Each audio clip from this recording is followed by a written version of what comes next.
Hello everyone, hope you all are doing good. I am Akshay Sharma and in this video lecture we discuss about various methods to determine the configuration of geometrical isomerism. जो various geometrical isomers बनते हैं उनके cis form या transform या फिर ई या फिर Z ये कॉन्फ़िगरेशन जो हैं स्ट्रक्चर देखने के बाद तो हम पता लगा सकते हैं, पर जो कंपाउंड स्ट्रक्चर बनाने से पहले ही अगर हमें अननोन कंपाउंड दिया जाए तो उसके बारे में हमें कैसे पता लगाएं कि वो कंपाउंड सिस फॉर्म रखता है या फिर ट्रांसफॉर्म रखता है। तो इसके लिए हमने एक मेथड्स डेवलप किए हैं। वैसे तो कोई पर्टिकुलर फिक्स मतलब 100% रिजल्ट देने वाला मेथड नहीं है, पर फिर भी हम दो मेथड की स्टडी करेंगे और आई होप आपको सब क्लियर हो जाएगा कि ये मेथड वर्क कैसे करते हैं। इसमें पहला मेथड आता है फिज़िकल मेथड। फिज़िकल मेथड में जो कंपाउंड होता है उसका मेल्टिंग पॉइंट हम मेजर करते हैं या फिर उसकी जो इंटेंसिटी है लाइट एब्जॉर्ब करने की ऑप्टिकल आइसोमर के लिए, उनको एब्जॉर्ब करके हम पता लगा लेते हैं कि कंपाउंड सिस फॉर्म बनाएगा या फिर ट्रांसफॉर्म बनाएगा या फिर वो डेक्स्ट्रो रोटेटरी है या फिर लीवो रोटेटरी। फॉर एग्जांपल जो ब्यूट टू इन मॉलिक्यूल है उसमें जो सिस फॉर्म है उसका मेल्टिंग पॉइंट थोड़ा सा कम होता है in comparison to transform. Cis form होती है जब सेम मॉलिक्यूल सेम साइड पर हो और ट्रांसफॉर्म होती है जब सेम मॉलिक्यूल अपोजिट साइड पर हो।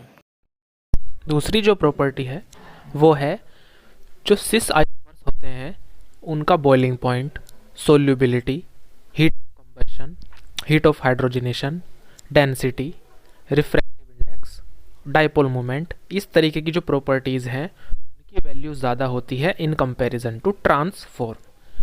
फॉर एग्जांपल जैसे ये है सोल्यूबिलिटी।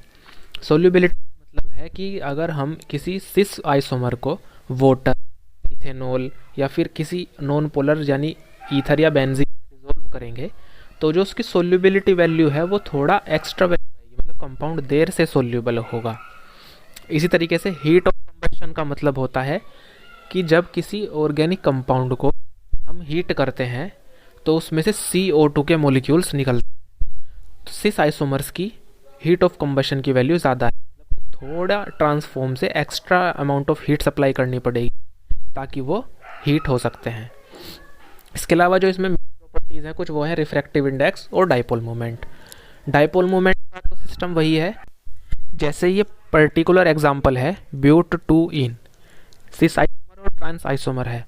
सिस आइसोमर में मिथाइल ग्रुप सेम साइड पर है, हाइड्रोजन सेम साइड पर है, तो जो मिथाइल ग्रुप की +5 की डाइपोल मोमेंट की पावर है वो एक ही तरफ से आ रही है, ये कार्बन पर इकट्ठी हो जाती है 5 की वैल्यू। तो इसका जो ओवरऑल डाइपोल मोमेंट है उसकी वैल्यू निकल कर आती है 0.3 बोर मैग्नेटॉन इसकी यूनिट होती है।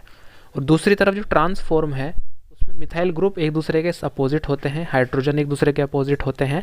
मिथाइल ग्रुप की इलेक्ट्रोनेगेटिविटी या इलेक्ट्रॉन डोनेटिंग जो पावर होती है वो सिमिलर है दोनों ग्रुप के लिए, तो वो एक दूसरे के इफेक्ट को कैंसिल करते हैं। सिमिलरली हाइड्रोजन भी एक दूसरे के इफेक्ट को कैंसिल कर देते हैं। तो जो ओवरऑल डाइपोल मोमेंट निकल कर आता है पूरे मॉलिक्यूल का, नेट डाइपोल मोमेंट 0 हो जाता है।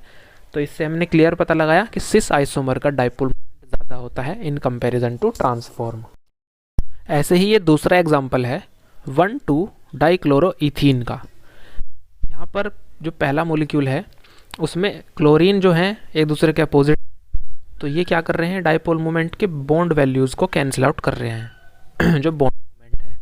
और जो सिस फॉर्म है उसमें क्लोरीन सेम साइड पर है, तो वो इलेक्ट्रोनेगेटिव एटम होने की वजह से क्या हो रहा है यहाँ पर बॉन्ड मोमेंट कैंसिल आउट नहीं हो रही है। तो इसीलिए डाइक्लोरो कंपाउंड है उसका जो ट्रांसफॉर्म है उसका मैग्नीट्यूड फिर से 0 होता है, बल्कि जो सिस फॉर्म है उसका मैग्नीट्यूड 0 से ज़्यादा रहता है। सेकेंड मेथड होता है साइक्लाइजेशन प्रोसेस। साइक्लाइजेशन का मतलब है कि जो कंपाउंड साइक्लाइजेशन जल्दी कर लेंगे उनको सिस फॉर्म बोला जाएगा और जो कंपाउंड साइक्लाइजेशन नहीं कर पाएंगे उसको ट्रांसफॉर्म कहा जाएगा। ऐसा क्यों होता है?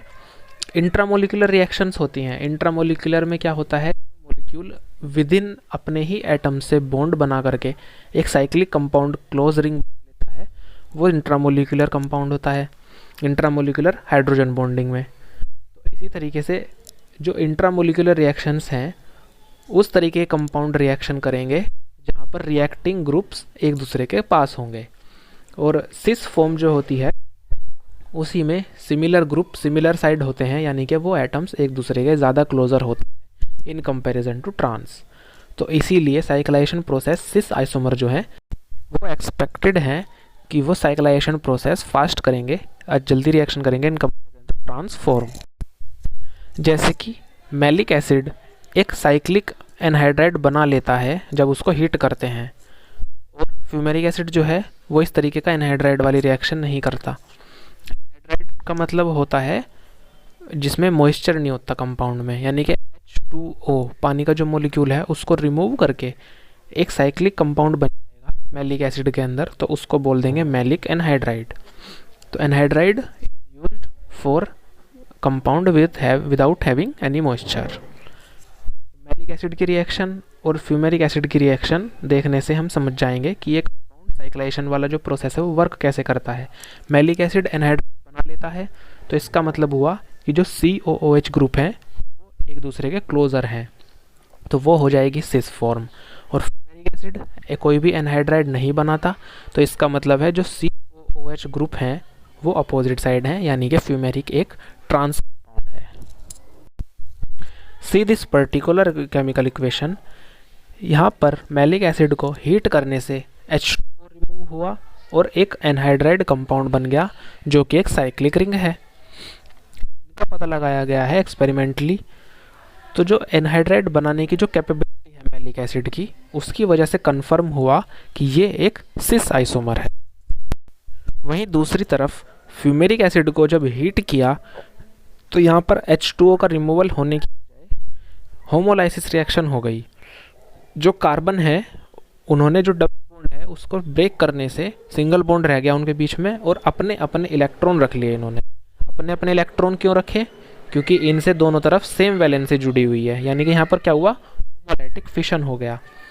तो यहाँ पर इससे क्या हुआ, एक एनहाइड्राइड ना बनने की बजाय इस तरीके की होमोलाइटिक रिएक्शन हुई। तो इसका मतलब ये हुआ कि ये जो COOH ग्रुप हैं फ्यूमेरिक एसिड के वो सेम साइड पर नहीं है, और सेम साइड पर नहीं है तो अपोजिट ही होंगे, और अपोजिट का मतलब ट्रांसफॉर्म हो गई। तो इस तरीके से हम साइक्लाइजेशन रिएक्शन की हेल्प से पता लगाते हैं कि कोई कंपाउंड सिस फॉर्म बना रहा है या फिर वो ट्रांसफॉर्म में एग्जिस्ट कर रहा है। सो स्टूडेंट्स, आई होप आपको ये दोनों मेथड क्लियर हो गए होंगे। ये दो मेथड होते हैं मेनली जिससे पता लगा सकते हैं ज्योमेट्रिकल आइसोमेरिज्म किसी भी कंपाउंड के लिए। So that's it in this video. In the next video. Till then, all the best.